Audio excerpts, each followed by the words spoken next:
Hello and welcome everyone to Better Together. I'm your host, Nick Allen, and today we are excited to welcome Nikolai of the Colorado Mesa University Young Democrats Socialists of America. Nikolai, welcome on to Better Together. Thank you. It's wonderful to be here. Yeah, well, we're excited to have you. You've definitely been in the news lately, but before we dive into the heart of it, would love to hear more about you. So, yeah, tell us your position within Young DSA and a little bit about your background, like where you grew up and what you're studying right now. Yeah. Yeah. So my name is Nikoli Weir. I am the co-chair of the Colorado Mesa University chapter of the Young Democratic Socialists of America. Instead of a president vice president structure, we have a co-chair structure. It makes things more equal and, just clearer distribution of labor. I'm also on the editorial board of The Activist, which is a YDSA's national publication. I am a student at CMU. I study philosophy. Um, and I'm from Virginia, specifically Northern Virginia, about 10 minutes out from DC. Nice, awesome. Well, how long have you been in Grand Junction then? I've been in Grand Junction on and off since 2012, 2013. I did all of middle school here, and then I did half of high school here. Okay, gotcha. So then you came back from Yeah, Virginia. Well, yeah, welcome back. I know you've been here for a bit, but it's yes. good to have you here. So, well, then let's just jump into it, man. So, there's a bit of, I don't know, you could call it controversy, but yeah, so there was a bit of a brief suspension of the CMU YDSA. What happened? First off, like, what were you all planning to do? Like, there was a big event that you were all working on. What was that event specifically? You just had it on Friday. Yeah, so the event, they're usually referred to as ice out rallies, Hmm. basically organizing students in a rally to try to pressure admin to commit to non-cooperation with ICE. It was a part of our broader Sanctuary Campus campaign. The Sanctuary Campus campaign is the national priority of Young Democratic Socialists of America as an organization. So it's not a priority, but many chapters, it's not like something you have to do, but many Hmm. chapters, ourselves included, are running a Sanctuary Campus campaign. And this campaign covers all sorts of things. Lots of chapters focus mainly on ICE stuff because that's the major threat to the American working class and American students. But some chapters will do things like you know trans rights campaigns, Hmm. try and get their administration to put in policy protections for transgender students. Or some chapters will do things like free speech movements. Some If there's a campus that's particularly hostile to student political organizing, they will push for a free speech policy, a sanctuary for students who can come and express their views Mm. regardless of what they are. But our Sanctuary Campus campaign is focused on getting CMU, as I mentioned, to commit to non-cooperation with ICE operations, um, and any other federal immigration enforcement that Hmm. violates the law. Hmm. Hmm. So you got to pick from, and how did you come up to that decision? Was it just your own instincts of saying this is what we need to do? Did the whole group come together and make that determination? Yeah. Why did you So pick that one? yeah. So we all this the way DSA and YDSA works is it's a fundamentally democratic member-led organization. So we all came together, we discussed what we wanted our priority to be for the next few semesters. There are a few ideas thrown around. One was among them were the Sanctuary Campus campaign, of course. Another was a student worker union drive, trying to get a Mm. union started for not just student workers but campus workers in general. Hmm. So a few different ideas, and then we ended up voting to approve our Sanctuary Campus campaign. And the reason we decided to do this is because, well, it's a very pressing issue, right? There are ISIS all over the country occupying American cities, most prominently in Minneapolis, right? But there are other cities such as Portland, Chicago, DC that are seeing, the surge of ICE agents. Hmm.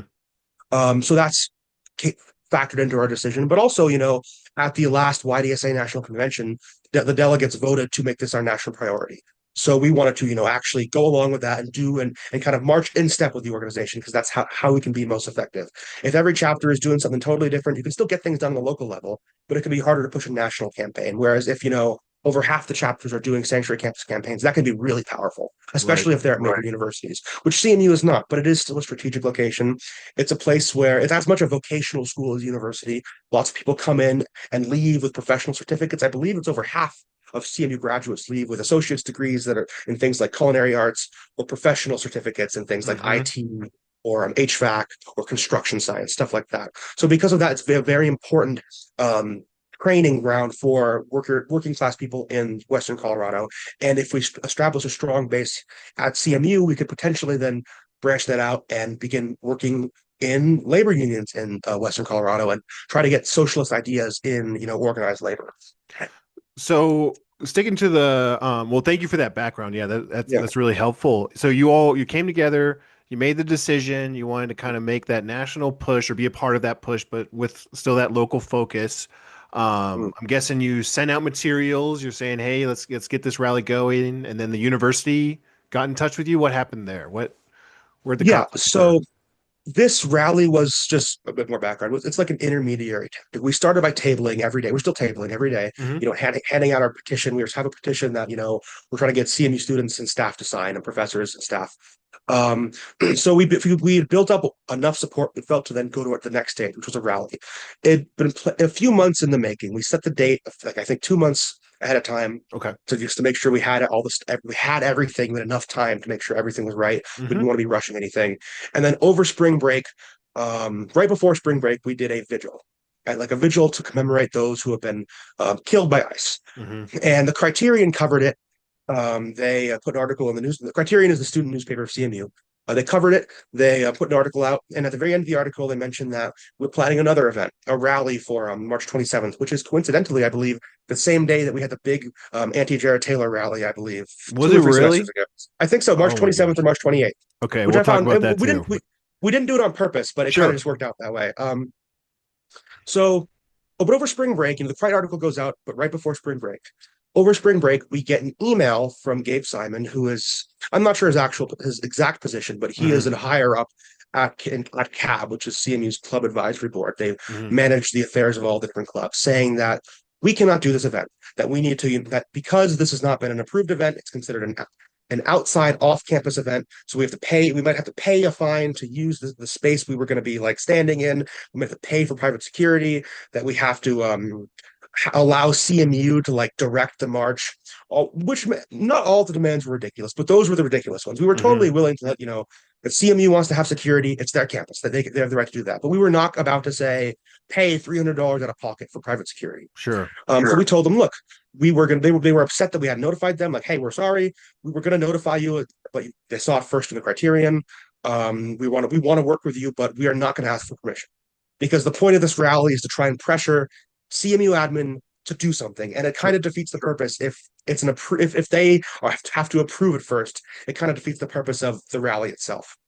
And we assume there would be no problems with this. There have been multiple on-campus events that have not had official approval Mm. and that have been fine, right? Like for example, when Jared Taylor came on campus, there were two events. There was this school-sanctioned Unity Party, which was co-opted by the administration. It was originally started by student organizers, and literally right around the corner, the other side of the university center, there was our event, which was unsanctioned. The school did not approve it. The school still worked with us and cooperated with us. Mhm. So we were operating under the assumption that because that's the case, and because there are always, I've seen crazy stuff. I've seen, a neo Hindu like cult on campus tabling, handing out their like Sure. flyers about like, the end of the world or whatever. And that's not a student club. So I imagined, okay, if they're allowed to do it, if they can have preachers on campus yelling slurs at students, it's probably okay to have a student-led rally. That was not the case. They were not happy with us at all. So over spring break, they hit us with this email. You need to do this, this, and this. And our other co-chair, Kaylee Mullen, she replies, look, we're more than happy to cooperate, but we have our own safety marshals who are trained for DSA's national Hmm. training program for this purpose. We have our own route laid out. We do not require that, but we Hmm. will work with you if on anything else, right? And it was And then outside, right? You didn't have to rent a room. It was no, just yeah, public it was space. outside, yeah. And it starts actually on public property. It started on that Four Corners area on 12th and North, I believe, which is the corner with the big CMU sign, the McDonald's, the Arby's. It Hmm. starts there, which is public land. So we didn't, it was on the sidewalk. We didn't think we needed to reserve that space. And the plaza is always used by different student tablers. We Sure. table without getting that approved, and we've never heard anything wrong about it from the school. So so Kaylee sends this email back to Gabe, and Gabe immediately replies saying, I am suspending you. I'm suspending your organization, I'm suspending your student club for this reason, this reason, this reason, for security reasons, for failing to comply with official procedure, for not paying for all these things, right? Not paying the fines to use the space, which came as a shock to us because that's actually against their policy. Mm. You're not supposed to suspend a club unless they do something horribly egregious, like really bad, which we didn't do, or if they get three strikes, So it sounded three like disciplinary strikes. they skipped some steps for Yeah, this. They we had went to no the hammer strikes. We immediately. had no strikes, despite the school's best efforts to give us, bull crap strikes before. Like one time, they registered us for an event that we weren't even aware of or planning on going to, and then when Mm. we didn't show up because we didn't know, they tried to give us a strike, and the only reason they didn't is because we pushed back heavily on them Hmm. and called them out like, "Hey, you're lying. We this never happened. We never said any of this, and we were told that it was fine if we didn't go to this." Um, so yeah, but they had tried to give us strikes before. They had failed.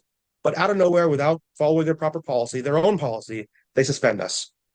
So then we decide, okay, if CME wants to play dirty, we're going to put them on blast. We Mm. created a social media. We made a social media post. I'm sure you've seen it. Many have probably seen it. It got 300 likes in like 3 days about that. It's just saying, we have been suspended for exercising our rights to free assembly, peaceable assembly, and free speech. Right. First Amendment. Um, yeah, and it was all over Instagram, Facebook. It Not only that, but the flyer for our event was all over Facebook, got way more attention than it otherwise would have True. if it wasn't for the suspension. We were expecting, before the suspension, maybe, 15, 20 people. Its height, the event had, my estimate's 80 to 100. I think maybe a conservative estimate 80, liberal estimate 100, 90 in the middle, right? Um, so that happened. We spread this. This is all over spring break, by the way. No, we're not actually. We haven't actually spoken to anybody in person. This was all through emails. Mm. So then on Monday, we get an email from the assistant. I believe the executive assistant for Dr. Montoya. I think that's her title. He said, "Hey, Dr. Montoya, who is the vice president of student services, wants to meet with you. When is a good time?" So we set Monday at, I believe, 4 o'clock. So we go in. It's a very nice meeting. He's very reconciliatory. He's very, he says, yeah, I agree with you guys. I'm just worried about the branding. So now it's a fourth reason. Now we went through security. We've went through not the proper procedure. We've went through not paying the fine. But now we have a new reason. It's CMU branding. Hmm. They didn't like that we were using the CMU name and it Just as wasn't part of affiliated. your club name, as Yes. So the YDSA, event CMU. So our club name is CMU Young Democratic Socialists of America. The event name was CMU Melts Ice. And he Ah, said, we don't like that, you're an outside organization using CMU. But the problem is we're not an outside organization. We're a student club that right. was actually against the rules of CMU suspended. So we are an on-campus organization. There's no problem with it. But he was very nice. I like talking to him. He seems like a very nice guy. And looking around his room and things he has in his room, it seems like his office. It seems he's more likely agrees with us on most things. But still, it's when you're talking to someone to an administrator, you're never Sure. really always talking to that individual. You're talking to the institution that they represent. So it doesn't really matter what they think. It's all about what were they told to do. So he says, yeah, it's okay. You're doing your event. We're not going to try and stop you. Just please, next time, fill out the forms. I'm like, well, okay, sure. And I am fully convinced that that meeting only went the way it did because of the pressure campaign. Because we did a media campaign Hmm. we were Hmm. suspended for 4 days, and during those 4 days, we waged a relentless media campaign against CMU. We talked to various outlets: the Daily Sentinel, Crex News, the Criterion, which is the student newspaper. Now I'm talking to Better Together as like kind of like an after, an Yep. afterword, like how did it go? And I think they were getting calls, they were getting emails. Dr. Montoya himself mentioned it. They were getting emails and phone calls, people angry. You allowed, this Nazi Jared Taylor on campus, but you're not letting Mm. your own students hold a rally. What the hell is wrong with you guys? So it really put them in a corner. And I think if it wasn't for that meeting with Dr. Montoya, I'm sure he would have been still as nice, but I doubt it would have been as reconciliatory. Right. Probably would have been a lot less. Oh, we support you guys, and we just have concerns, and a lot more. You can't do this. If you do this, we're going to punish you. Right. I imagine No, I think that's because that's some the tone of the original email that we got from Gabe. they were ready to shut it down. Yeah. Yeah, Yeah. I mean that's something that we work on or talk about a lot in organizing is that inside outside game. So what you're referencing is that outside game of that big push, getting the media, getting other followers and people engaged, doing phone calls, emails to add that pressure campaign so somebody on the inside, you and your co-chair, can work the system, can find that, common ground, make it chill. Like, okay, you need some branding change. All right. Like, oh, it needs to be, I don't know, 10 feet this way. Okay, fine. Like, just to make everybody at least comfortable enough to go through it. But I think you're spot on. None of that would have really been able to happen without you all putting in the effort for a real campaign for the campaign, and well done. Well done. You got what you were looking for. So what's your standing right now for the university? We've been reinstated. Fantastic. After a 4 day suspension, we were reinstated. Okay. Well, that's great to hear. So, let's shift gears just a touch. You've mentioned it a few times with the Jared Taylor protest. Yeah, So this was last year, I guess at the same time. I gotta look that up. That's crazy. yeah, But I remember being a part of that and helping out with at least some de-escalation and things like that. It went great, excellent march and rally. Made a real statement for the segregationist that was brought in by the Western Culture Club to speak about how terrible it is to be a white person. But obviously, that made a real statement. The university had their own event with the Unity. So um, when we're looking at political clubs, what's it like? What's the atmosphere like? I mean, that was like really huge event. Seemed to have like support of the university from the sense of like, oh, look, we're free speech. We're not going to stop anybody from speaking out. It might make you feel uncomfortable, but that's what it's about is challenging ideas, which cool, great. But it doesn't seem like that's floating the other direction right now. That some of the ideas that can also be challenged, they don't even want to be brought up in regards to ICE or, yeah. across the board. So what's going on right now on the political side of things on campus? So CMU has a lot of student clubs. I think from what I remember hearing from a person in the club advisory board, it's over 200 student clubs. Hmm. Most of those clubs aren't political. Most of them are things like, Yeah. the water polo club, Yeah, I had a or handball club at CSU, yeah, it's yeah. or like, the biology club, or the I don't know, the Historians fencing. club, yeah. Exactly, right. The honors history club, right?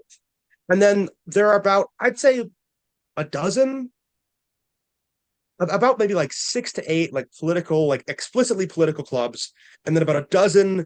And if you include the clubs that aren't explicitly political, but that do political things, like the religious groups, like Mm, Rachel Christie, that it brings that number up to about 12 to 14.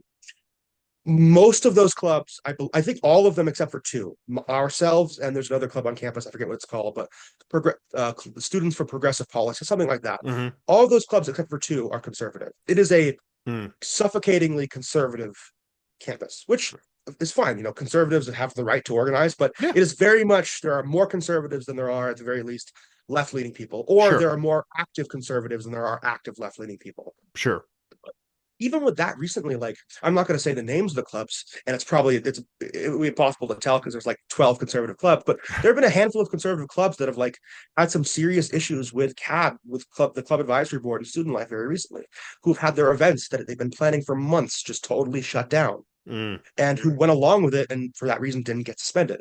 And events that are really like, like not super crazy things, like raising money for like animal rights awareness, or hmm like, having like a change my mind type event. The hmm school literally go freaking out and be like, oh my God, this guy, this conservative influencer, he can't come on campus unless you guys paid $400 for security because he's gonna get shot like Charlie Kirk. Well, yeah. Do you Like, think do you think that's like a legitimate concern with no, what happened I with don't. Kirk, or no? I Okay, don't. I they're just because using this it. like I think they were just using it. I don't know what it is. And maybe it's because John Marshall is upset about the last year's events with Jared Taylor, so he's just trying to crack down on all political student activity. Or maybe it's from higher up. Maybe it's like the federal government threatening to withhold funding from states that Mm, don't, crack down on public schools doing things that the Trump administration doesn't like. Who knows? sure, I'm probably honestly going to file a CORA, a Freedom of Information Act request on CAB and student loan just to see like sure. why, because I'm really just out of my own morbid curiosity. Yeah, I it's really public want to record. know. Yeah, I want to know why exactly they did this because I have an idea, but I want that, I want to actually know. So yeah, So it's there was a brief not just YDSA that's facing some of no, these pressures. there was a brief like period of a few days where YDSA was talking to a few other political clubs on the conservative side. We were all like, look, if they come with a hammer down, we're all going to support each other. We're going to say no. We all have an interest in preserving free speech policy on campus because any excuse they use to crack down on CMU YDSA, they can also use to crack down on any other student club. And any excuse they use to crack down on them, they can also use to crack down on CMU YDSA. And thankfully, we were reinstated, and the other clubs seemed to have worked out something with the school, at least from my understanding. So that didn't have to happen. But we were all ready to support each other, which I think Hmm. would have been kind of crazy to see, like a Berkeley free speech type thing. Well, I mean, that's what we try and highlight at Better Together. It is, Yeah, I mean, there's that the common ground of just like, we're both political groups and we're trying to do things, but the common cause is where real strength is, and that's, being able to hold events, being able to spread your ideas, being able to have your ideas challenged back to you to strengthen them even more. And so just that you've already planted some seeds, which is really powerful with across the group, because you're exactly right. It's one at a time. It's one at a time. They can make an example of one of your groups, whether it be you all, whether it be Turning Points, or even the Western Culture Club. I don't know if they're still around, they but are. But yeah, they're I get not. your point. Yeah. Yeah, No, they did. Their members, they dissolved. From my understanding, they dissolved after the Jared Taylor stuff, makes and sense. their members, their most active members, just filtered into the various different. Like some joined like Students for Life, which is an Sure. anti-abortion group. Some joined TPUSA. Some joined College Republicans. But yes, they don't exist anymore. But their members are very much still very much active. They just Hmm. are now minority. They're political minorities in the various different like more mainstream conservative groups on campus. Yeah. No, I mean, it was kind of like a troll Yes. club, to be honest. But hey, that was their right. I think that was protected. I mean, bringing Jared Taylor on was crazy, but it had our community wake up in a big way too. So Yeah. there's benefits across the board in different ways. Yeah, You never know. because So, yeah, yeah, the thing with Jared Taylor, it's just a sorry, just to briefly wrap up. mhm, It's not necessarily that Jared Taylor himself was invited to campus, which though I don't like. I disagree with him on basically everything. I think he's a horrible right. scum of the earth. It's not about that. It's about that.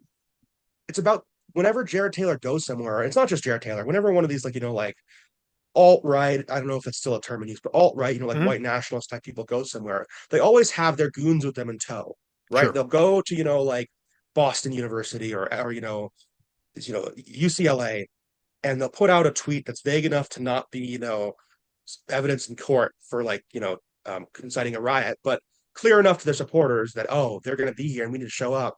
And then all their guys they all converge on that area, and there's a counter protest, and they just go and beat up protesters. And it's happened Hmm. before, right? And from our understanding, the Proud Boys were in town that day, based on police radio, overhearing from police radios, and arrests that were made across the street from, I believe, that section of the road that has that across the street from Sugar and Ice, I believe arrests were made of Proud Boys. And that's the concern, that he's coming and he's bringing his very violent and very angry friends who want to beat up unarmed defenseless students. That's the main Sure. concern. And of course, showing that even if Jared Taylor does get invited, we're going to show up and we're going to foil his event. Hmm. We're going to show that we do not agree with Jared Taylor. We stand for democratic pluralism. We stand for we stand for political pluralism, for an open and free society that allows people to voice their opinions. Right. And we're not going to let Jared Taylor come and incite a response and then get his goons to beat on people. Sure. Right. Right. I mean, I'm seeing more and more reports coming out of No Kings with counter protesters just looking for fights. Yeah, So, well, kind of directing back to CMU, your club, what's the next steps? I mean, you've had a successful Ice Out rally. What's this petition you're having people sign? What is it actually like? What are the concrete steps you want to yeah. see out of CMU? We want John Marshall to make a verbal commitment to non to, that he will not cooperate with illegal ICE operations. That if ICE shows up with some BS administrative warrant that doesn't grant them any legal authority, he's going to say no. That's not a judicial warrant. That is an administrative warrant and does not give you the authority to search in places that where there's a reasonable assumption of privacy, places like dorm rooms, like Mhm. classrooms, right? And if they do show up with a judicial warrant that is signed by a judge, they're very specific. All judicial warrants, they say you can search in this room, building A, room 113, and you can search building B, room 216. Mhm. And those are your only rooms. You can talk to this person, you can arrest this person, but nothing else. So if they do show up with a judicial warrant that with those specifications, we want CME security to follow them around and make sure they're only searching where they're allowed to search, only talking to who they're allowed to talk to. And when they're done, escort them off campus. Follow That's the what we law. want to do. Mhm. Yeah, that's the law, exactly, right? But John Marshall, in a very recent article, the one that actually covered CMU YDSA's vigil, which was our last event before the rally, John Marshall says, yeah, sorry, we have to cooperate, which is not true. You Mm, don't have to cooperate if you're not shown the proper paperwork. And if you are shown the proper paperwork, you only have to cooperate within the limits laid down by the warrant. You don't have to go any further. And going any further isn't just cooperating; it's enabling. mm. It's facilitating. But yeah, our event was incredible. We had, we I think we got 40 new signups off to the that's what the petition says. We got 40 new signups to that petition, those demands. It was funny during the protest. The so we were right outside the university center, and there's a second floor to the university center that has kind of like a little balcony area. And for some reason, I don't know why they thought this would look good for them. A bunch of club advisory officials, including Keith Pierce, who is currently running for CMU Associated Student Government President, student body president. Keith Pierce and a few club advisory board officials were up on that porch just looking down on us like Lord Farquaad or something. And it was really like it was so weird. Like why like I even called them out on the mic when I noticed it because like what the hell are you guys Just doing? come Why don't down. you Yeah. yeah, come down and talk to us. Why are you positioning yourself above everybody else? Like, do you Mm. think that, like, you think your shit doesn't smell too or something? You're a student just like the rest of us. Sorry, am I allowed to swear? Yeah, it's all right. We can let one A in. little bit. Okay, I won't do anymore. I won't swear. But yeah, and I think, I don't know, it's just, to me, that standing above us is so symbolic of like Mm, how the Associated Student Government and mm. the club advisory board and student life in general feel like they feel that they own the whole campus. Right. They feel like it's like they're like these like new age like feudal lords who can just bully you with BS procedure and paperwork when in reality they don't care, right? They're bureaucrats who don't care, and that's what frustrates me the most, I They're not think. acting But like despite students. that, the what? They're not acting like students. They're not. No, They're they're not. not. They're acting like yeah, they're Yeah. acting like politicians, which is Hmm. what they want to be. Right. But so the event went great, and our next step, I'm not sure yet. I'd have to discuss. So we're meeting again on Friday at 2, and at that meeting is where we'll iron out our next steps. Personally, what I would like to see, and this is not what we're necessarily what we're going to do, is just my view. I think the next step is a letter writing campaign to Mm, John Marshall and to the board of trustees, both digital, emails, and also physical letters. Just have people write their own custom letters, have maybe like a formatted like a pre-written letter students can sign their name on, just to send en masse to John Marshall and the board of trustees, showing them that yeah, there is a huge body of students who care about this issue, who want you to do something, and who are not going to stop pushing you to do it until you do it. And maybe who knows? Maybe we'll even organize.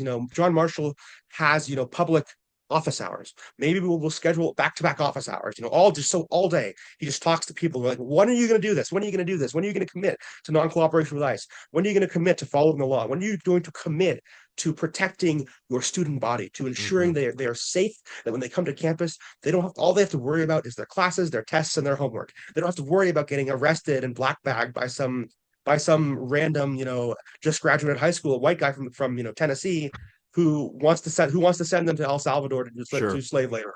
Right. They don't have to worry about getting stopped and searched because they're not white. They don't Hmm. have to worry about being harassed and being potentially beaten by these militiamen who pretend to be police officers. Right. Well, Nikolai, I so appreciate you coming on, telling your story, educating us on what's going on with campus, and also your work on protecting, your fellow student body, and just trying to continue to increase engagement with our political movement, your political movement, just the movement at large of making things better. So thank you again Yeah, for of course. coming on. How can people find out more about your club? Yeah, so our main like place where we put all of our stuff is our Instagram, which is CMU Socialists, CMU_Socialists. Very simple. No spaces, no cap, no uppercase letters, no periods or anything. Just CMU_Socialists. And if you want to officially get into contact with us, you can contact us at our email, which is CMUYDSA@protonmail.com. Again, Perfect. no underscores or anything. And yeah, those are the two places on our Instagram and our bio. We have a link to a link tree, which has a bunch of resources for we had a Black History Month reading resources list of books, articles, documentaries. We have a place to sign up for DSA. We have a link to our page on the CMU website if you're a student you want to sign up. So yeah, those two places. And yeah, thank you so much for having me. Of course. It's so good to be here. Yeah. All right. Well, have a good rest of your day, Nikolai. Yeah. This is Oh, Better one more Together. thing. Sorry. Oh, yeah. We meet every Friday. We meet if you're a student, a CMU student, we meet every Friday at 2 p.m. in Houston Hall, room 132. And that next meeting is this Friday. Perfect. All right. Awesome. Well, thank you so much for having me. I Of appreciate course. it. Take it easy. You too. Have a great night. Thanks for watching, and don't forget to like and subscribe. Special thank you to our Patreon members. We are 100% community funded, and your support goes a long way. You can become a member at patreon.com/bettertogether, and we have several options and perks, so check it out.